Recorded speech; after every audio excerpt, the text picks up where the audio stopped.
Before we begin, let me ask you something.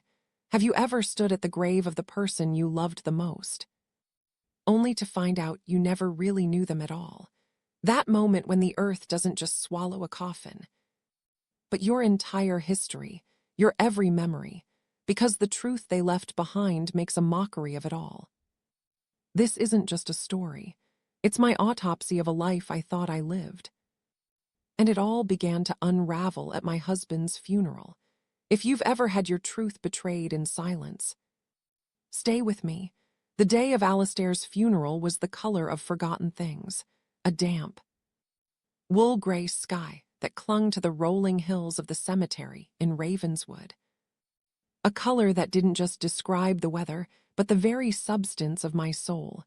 It felt personal. The kind of sky that presses down on your sternum, reminding you how profoundly alone you are. Even when you're surrounded by a crowd of black suits and somber dresses. I arrived at the small stone church early, too early. I had spent hours choosing what to wear. Dark, conservative, respectful. The widow, that was my new, wretched title, for 25 years. I was Clara Finch, Alistair's wife. Ours wasn't a glamorous life, no yacht clubs or penthouses. It was quiet evenings reading by the fire, holidays with just the two of us in a cottage on the Northumberland coast. A life built on what I thought was a foundation of quiet, unwavering devotion. We didn't have children. I couldn't. And Alistair, my beautiful, steadfast Alistair, never pressed me. He'd pull me close and murmur into my hair. "You are my entire world, Clara. You are enough." He said it so often I had it embroidered on a cushion. A stupid, sentimental cushion that now felt like a punchline to a joke I never understood. He was a structural engineer. He told me his work required travel. For 5 months out of every year, he was on assignment, overseeing projects in Scotland. Remote sites, he'd say, poor signal, long hours. He hated mobile phones. Called them leashes. He was old-fashioned. He preferred face-to-face meetings, handwritten notes. I believed him. I loved that about him. When I stepped inside the church that day, the air was thick with the scent of lilies and damp stone. I expected a smattering of our friends, his colleagues from the local firm, but the pews were full of strangers, dozens of them. They turned as I walked down the aisle, their eyes not soft with sympathy, but sharp with a curiosity that felt like judgment. Something cold trickled down my spine. Then I saw her, a woman, my age, perhaps a year or two younger, standing rigidly near the front pew, dressed in immaculate black. Her posture was not broken by grief, but hardened by it like marble. Beside her were 2 adults, a man in his early 30s with Alistair's strong jawline, and a woman in her late 20s with his startling blue eyes. They were a unit, a family. And they looked at me as I approached, not with sadness, but with a venom so pure it stole the air from my lungs. I froze, my hand on the back of the first pew. The service passed in a blur of somber music and platitudes I couldn't process. All I could see was the back of that woman's head, the tension in her son's shoulders. It was as the final hymn faded that I heard the voice, a sharp, male sound, laced with a fury that cracked through the sanctified silence. Unbelievable. She has the audacity to show her face here. The world narrowed. I turned. The son was on his feet, his finger pointed directly at me, his face a mask of contempt. His mother. The other woman gripped his arm, hissing something, but the dam had broken. "You ruined our family," he spat, the words echoing off the vaulted ceiling.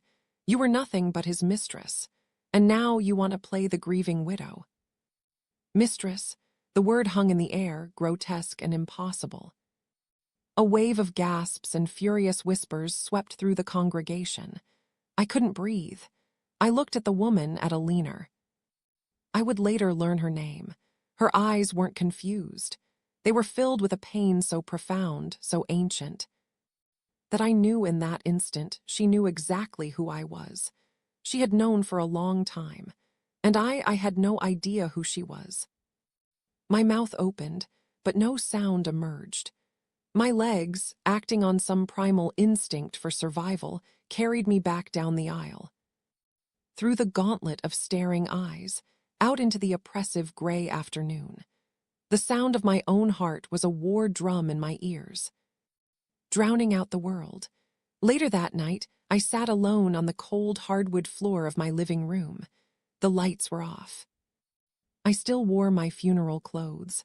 I didn't cry. I was frozen in a state of shock so absolute it felt like time itself had fractured. Alistair had a wife, another wife, children, a whole life. The 5 months away each year, that was them. And me, I wasn't the wife. I was the other woman, the secret, the lie. The crushing weight of it wasn't just the betrayal, it was the totality of the deception. 25 years, a quarter of a century. Every birthday celebration, every Christmas morning, every whispered "I love you" in the dark. All of it was now a staged performance, because while I was carefully wrapping his favorite whiskey for his return, he was holding another woman's hand in another house, singing happy birthday to another child, kissing another wife goodnight. And yet, I had loved him. God, I had loved him. That was the blade that twisted deepest. I had loved a phantom. I crawled to the bookshelf and pulled down our wedding album. Our smiling, youthful faces stared back, full of a future that was a fiction. Had there been signs? The business trips he never wanted me to accompany him on. The separate bank account for travel expenses. The way he'd sometimes get a distant look in his eye. A sadness he'd shrug off as fatigue. Was I so desperate to believe in our love that I'd willingly blinded myself to the truth? My phone buzzed on the floor beside me. A text from Sarah, a woman I'd considered a close friend for 20 years. Saw what happened. I can't associate with someone who could do that to a family. Don't contact me again. The words were tiny daggers. Do that to a family, as if I had actively participated in my own destruction. It was only the beginning. That night, I made the mistake of looking online. My town's community forum was alight. Someone had posted pictures from the funeral. My face, pale and bewildered, was circled. The captions made me physically ill. The mistress who had the nerve to come to the funeral. She lived off him for years while his real family struggled. Gold digger. Probably knew he was sick and waited to cash in. My email inbox was a sewer of hate.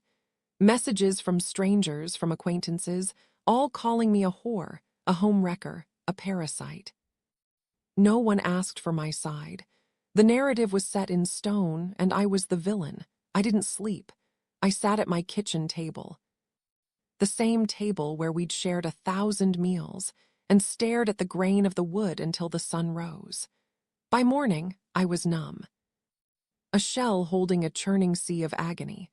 A small, pathetic part of me clung to a thread of hope, a misunderstanding. Maybe Alina was an ex-wife, bitter and manipulative. Maybe the children were mistaken. But then I found the documents.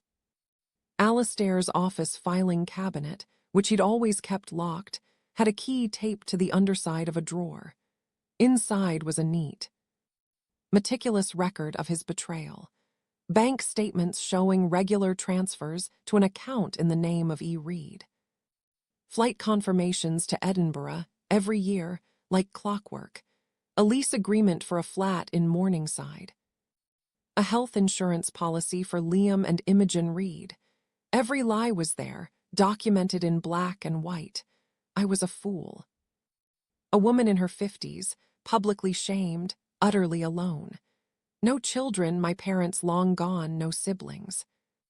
Just me and the ghost of a man who had loved me quietly while building a louder, truer life elsewhere.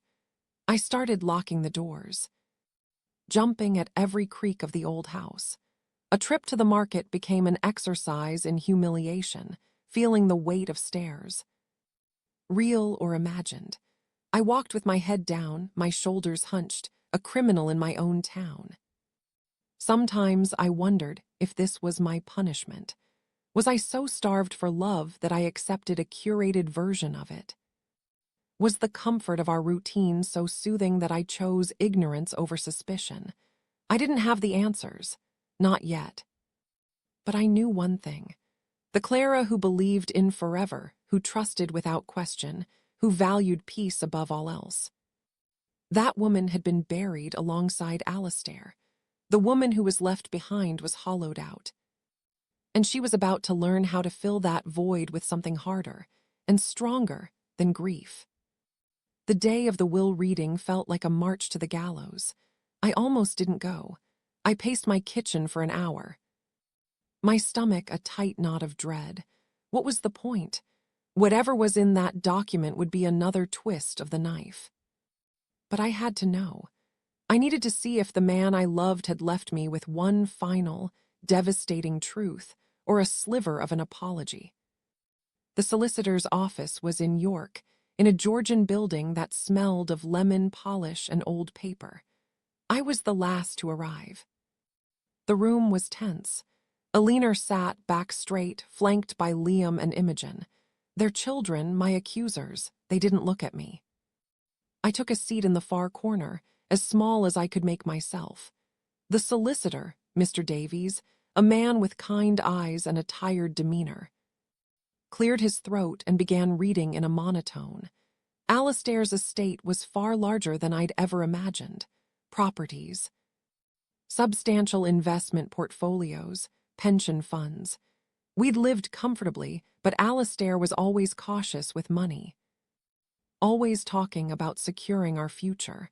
I'd had no idea the scale of it. Mr. Davies listed the bequests. The house in Morningside was left to Alina. A trust fund was established for Imogen, another for Liam. I braced myself, waiting for my name, expecting some token, something that would ignite their fury. Then came the next sentence, and to my wife. Clara Finch, I leave the entirety of the remainder of my estate, including but not limited to the marital home, Rose Cottage. In Ravenswood, all shares and investment portfolios, and the contents of my private pension and savings accounts. To be transferred immediately and without contest. The air left the room. I stopped breathing. A chair screeched violently against the floorboards. What? Liam was on his feet, his face mottled with rage. His finger stabbing the air in my direction. She knew. She had to have known. You don't give everything to the side piece unless she's been in on it from the start. Mr. Davies raised a placating hand. But the room was already boiling over. You think you can just walk out of here with everything? Imogen's voice was a venomous whisper. He was our father. You were just his midlife crisis. His dirty secret. My cheeks burned. I opened my mouth, a desperate, strangled sound trying to form. I didn't know. I didn't ask for this. But before I could speak, Alina's eyes met mine. She wasn't shouting. She wasn't crying. She looked utterly emptied, defeated. And in that hollowed-out gaze, I saw my own reflection. We were both victims of the same man, but the world. And his children had cast me as the thief. I stood up, my legs trembling so badly I thought I would fall.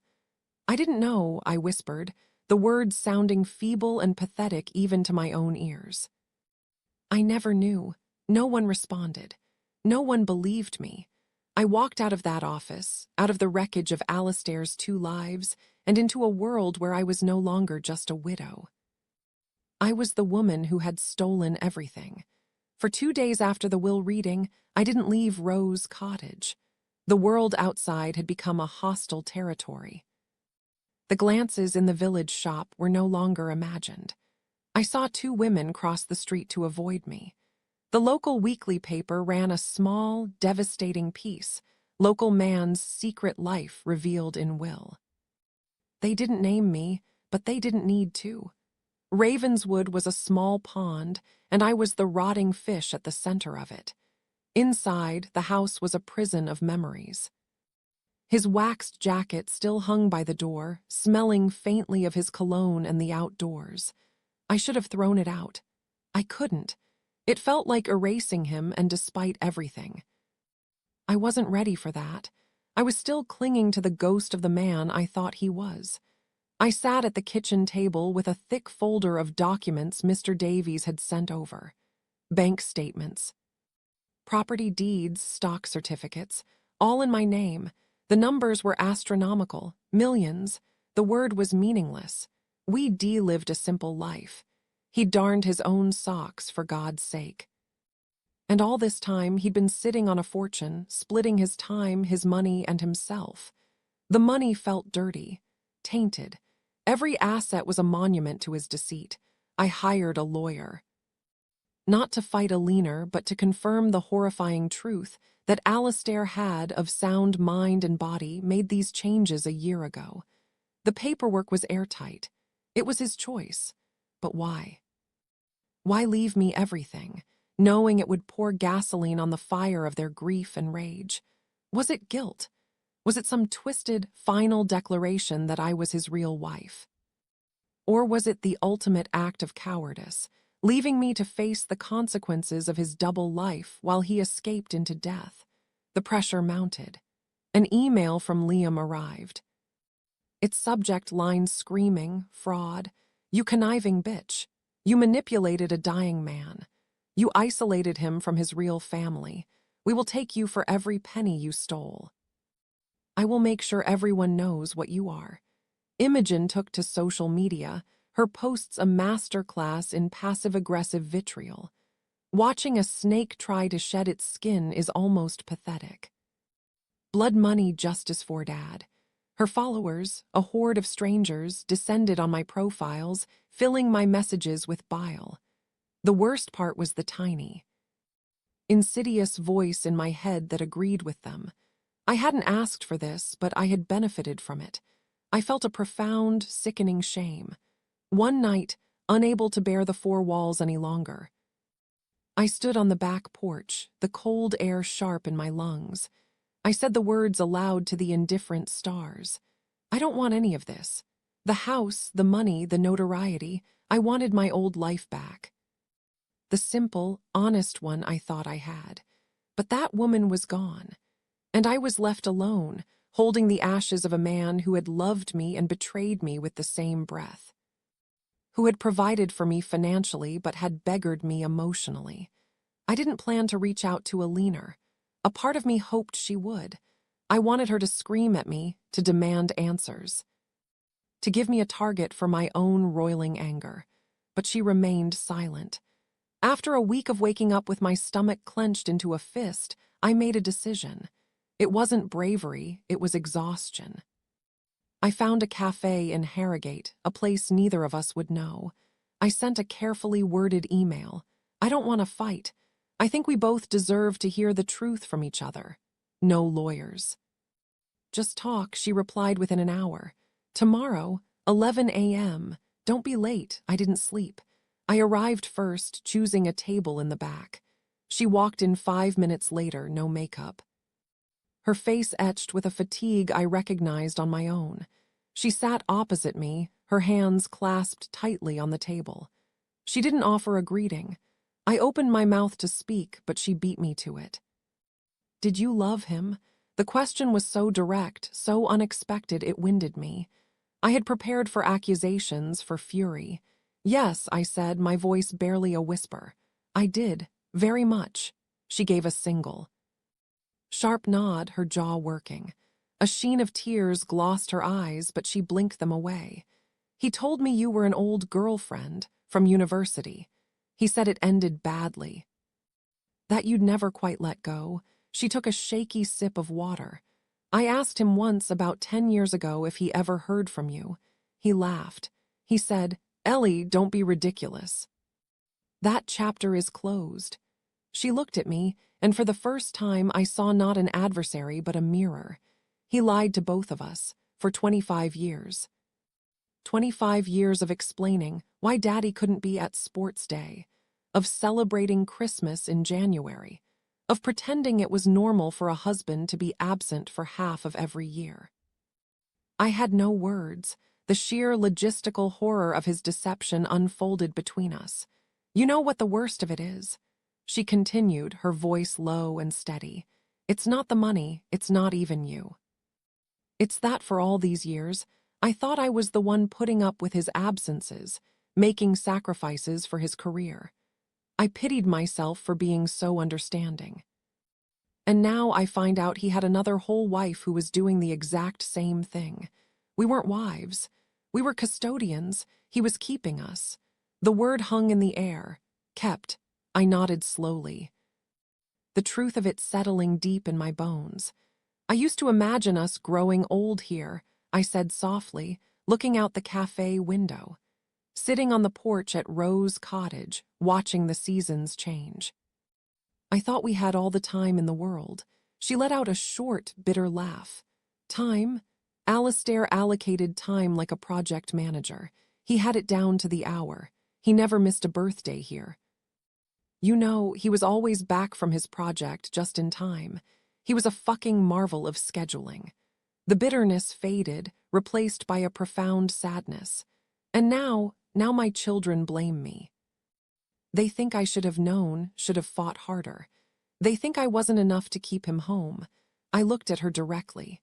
Eleanor, I swear to you, on my life, I did not know. Not a single clue.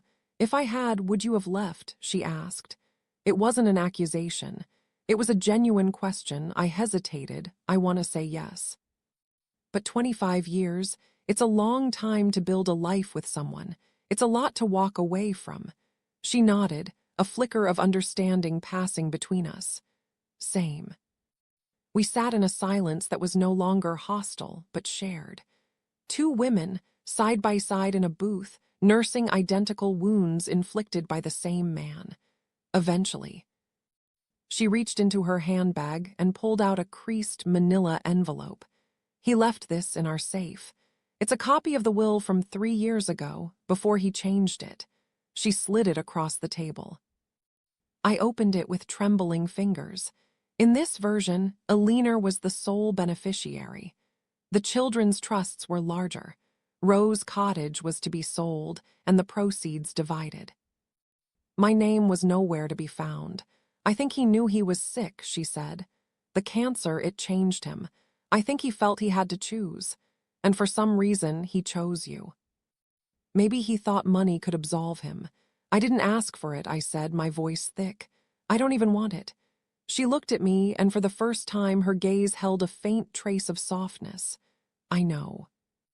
Neither do I. We left without hugging, without any promises. But as I walked to my car, I felt a shift. The unbearable weight of isolation had lessened, just a fraction.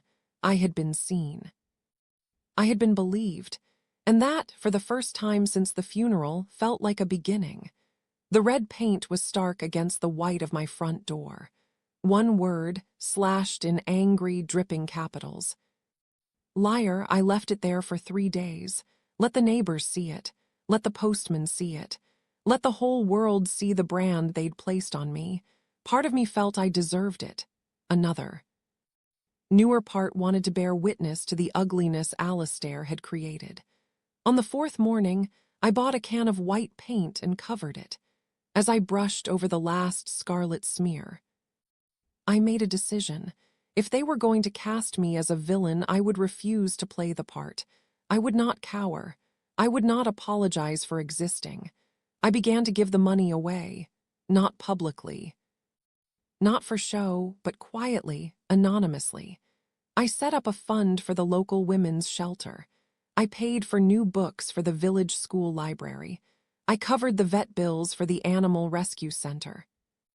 Each transfer felt like I was scraping a layer of his poison off my soul. Inevitably, it got out. Imogen found a record of a donation and posted it online, trying to buy a clear conscience. It won't work, dirty money. The comments were a predictable torrent of hate. Then came the formal legal notice. Liam and Imogen were contesting the will, the grounds undue influence, coercion of a vulnerable man, lack of testamentary capacity.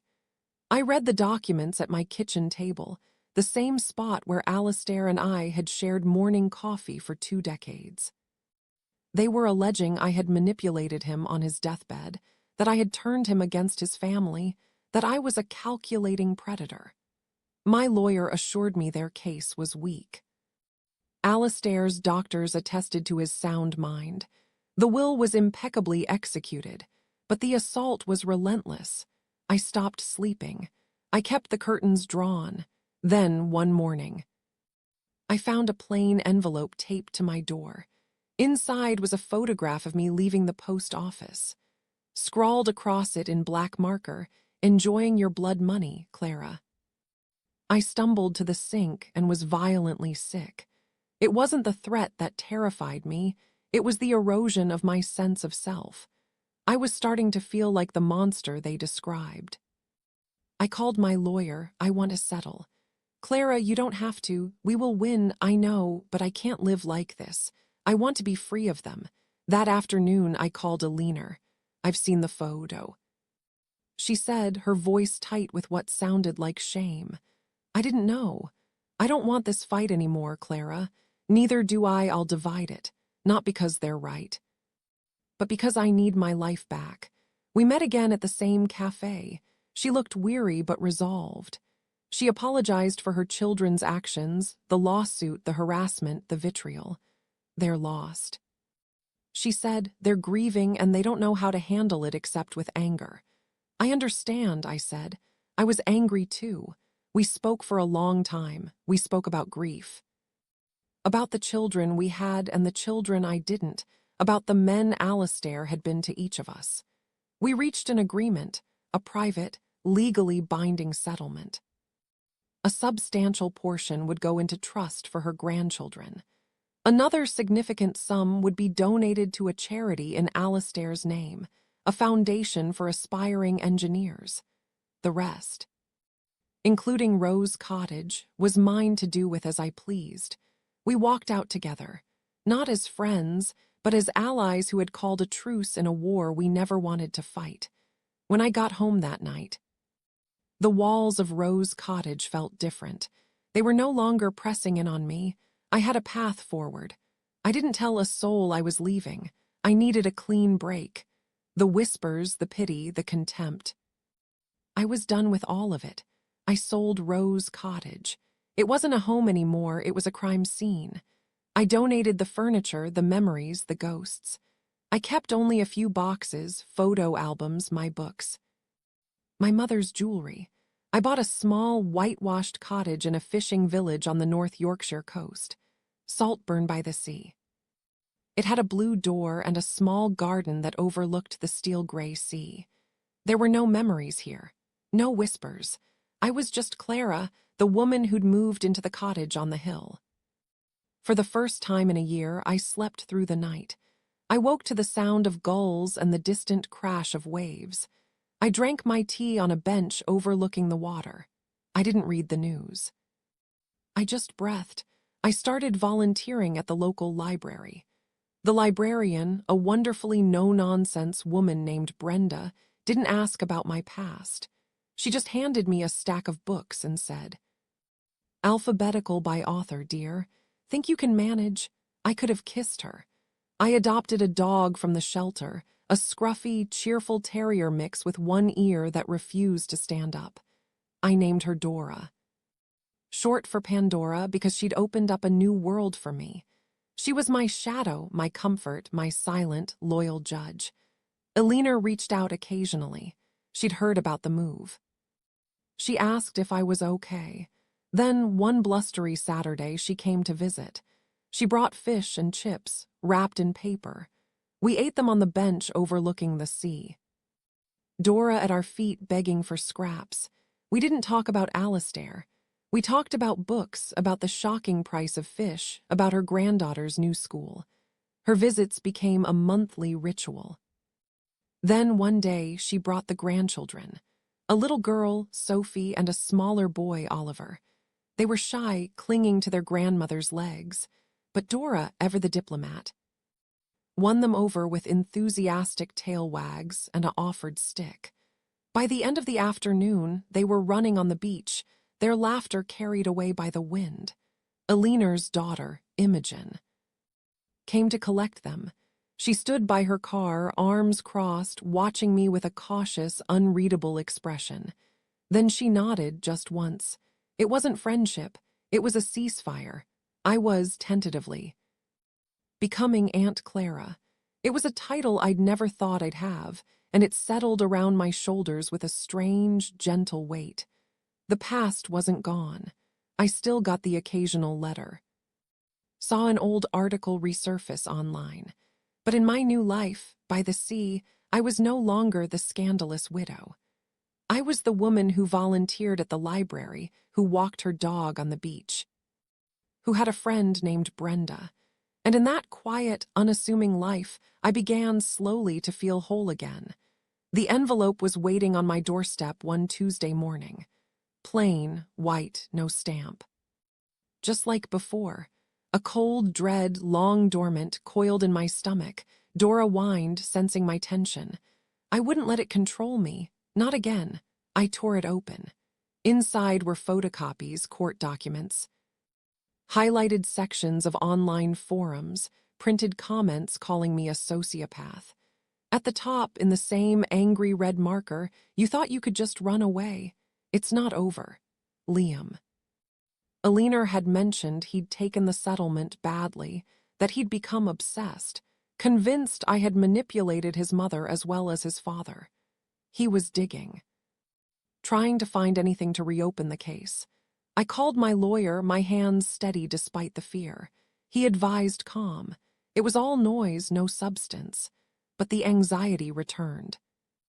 A familiar ghost breathing down my neck. I stayed close to home for a few days, the walls of my safe haven feeling suddenly thin. Then Elinor called. Her voice was steely. I heard. I'm putting a stop to this, Clara. She did more than that. She went to her own lawyer.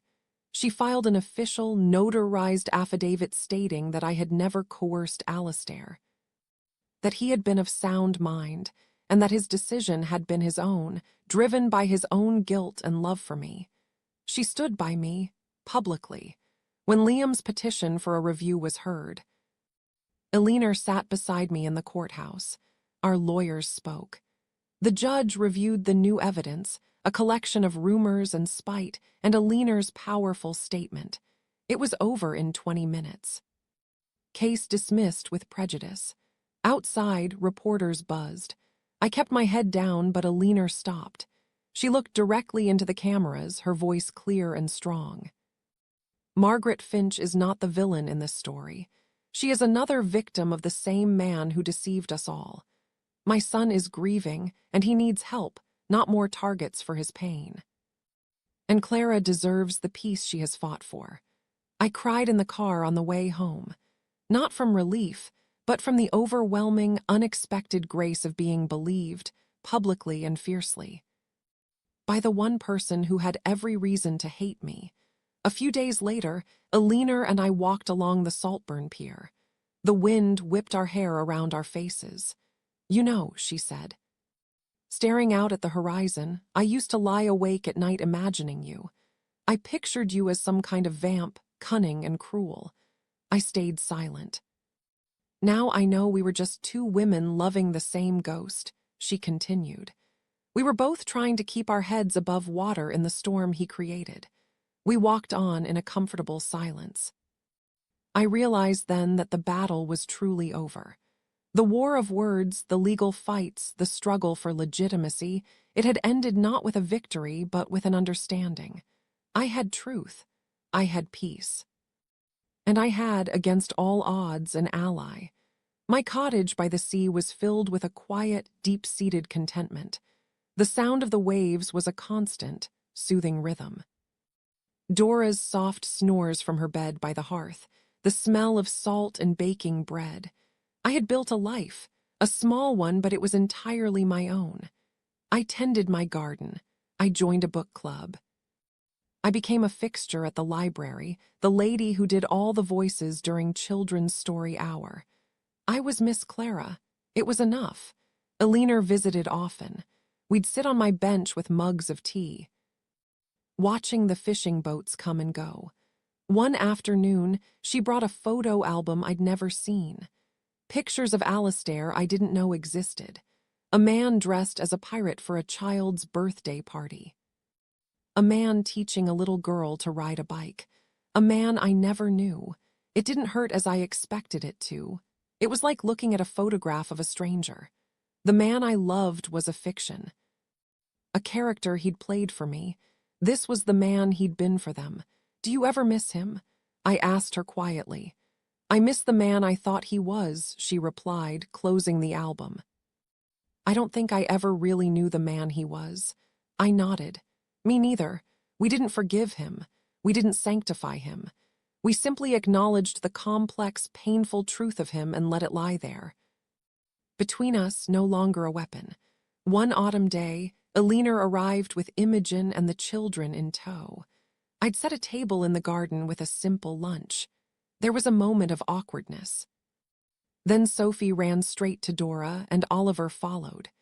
Imogen stood for a moment, then she took a plate and sat down.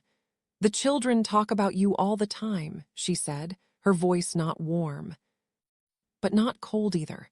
Miss Clara at the library with the funny dog. They're good kids, I said.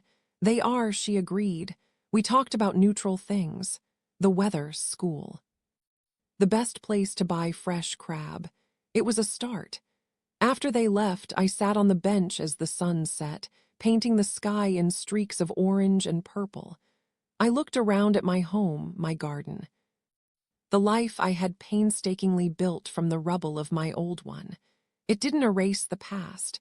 The betrayal was a scar that would always be there, but it was no longer an open wound. I had not just survived, I had transformed. The naive, trusting woman was gone. In her place was someone quieter, stronger, more resilient. Someone who had walked through fire and emerged. Not burnt to ash, but tempered like steel. The invitation arrived on heavy cream cardstock. Elinor's elegant script. Christmas dinner. Please come, bring Dora, we'd love to have you. I held it for a long time. A year ago, I was the secret she wanted erased. Now I was being invited to her table. I went. The drive to her home in Morningside was filled with a nervous anticipation. Snow dusted the fields. Dora panted excitedly in the back seat. Elinor answered the door, her home warm and bright behind her, filled with the scent of pine and roasting turkey. She hugged me. It was genuine. The house was full of laughter and chaos. Liam was not there, he was still finding his way, but the absence was acknowledged and accepted. Imogen's husband shook my hand. The children dragged me immediately to see the tree. During dinner, squeezed around the large table, Oliver turned to me. Are you really Aunt Clara from the seaside? I am, I said. Mum says you make the best shortbread. I glanced at Imogen. She met my gaze and gave me a small, real smile. Later, after the pudding and the crackers and the terrible jokes, Elinor and I found a quiet corner with a glass of wine. Last year, she said, I couldn't have imagined this. I thought the anger would never fade. I know, I said, but when I look at you now, I don't see her. I don't see the other woman. I just see Clara, my friend. Tears pricked my eyes. I looked at the room, the family, the love, the messy, complicated reality of it. I had lost the family I thought I had, but I had been offered a new, unexpected one. Not a replacement, but an addition. As I was leaving, little Sophie pressed a card into my hand. It was a crayon drawing of a woman with gray hair and a scruffy dog by a blue door. Underneath, in wobbly letters, it read to Aunt Clara, Love, Sophie. I stood on the doorstep. The cold air sharp on my cheeks, the card held tightly in my hand. My heart didn't break, it overflowed. I had been cast as the villain, the outsider, the secret. But in this warm, loving, imperfect family, I had a place. It was a place I had earned not through deceit, but through truth, endurance, and a quiet refusal to be defined by a dead man's lies. Spring returned to Saltburn. The days grew longer, the air softer. I walked Dora on the beach every morning, our footprints washed away by the tide twice a day, a constant, gentle reminder of renewal. I had peace, the deep, earned kind. The past was a part of me, a lesson etched into my bones, but it no longer ruled me. Sometimes, in quiet moments, I thought of Alistair, not with fury, not with longing, but with a distant, complex sadness for the tangled web he'd woven and the beautiful, broken lives he'd left behind. One afternoon, Eleanor and I sat on my bench, watching Dora chase gulls she would never catch. "I think about him sometimes," she said. "The good moments. I let myself have them now. They don't hurt as much." "I do too," I said. "They're like photographs from a play. I can appreciate the performance without believing it was real." We sat in a comfortable silence, two survivors watching the sea. "I'm glad we didn't let him destroy us both," I said after a while. Eleanor took my hand. It was the first time she'd initiated contact. "He didn't. We saved each other." That night, I sat on my porch as the stars emerged. Dora slept at my feet. The cottage was quiet, but it was a peaceful quiet, filled with the presence of a life I had built for myself. I thought of the woman I was a year ago, standing in that gray cemetery, her world shattering around her. I had buried that woman. I had grieved for her, and from that grief I had risen. Not unscarred, but stronger. Softer in some ways, harder in others. I was a woman who had been betrayed in the most profound way possible and had chosen not to live in bitterness, but to build a new life on her own terms. A life of quiet walks, good books, a loyal dog, and an unexpected, cherished friendship. I hadn't just found peace. I had built it myself, with my own two hands, from the ashes of the life I thought I had. And it was more solid, more real, and more truly mine than anything that had come before.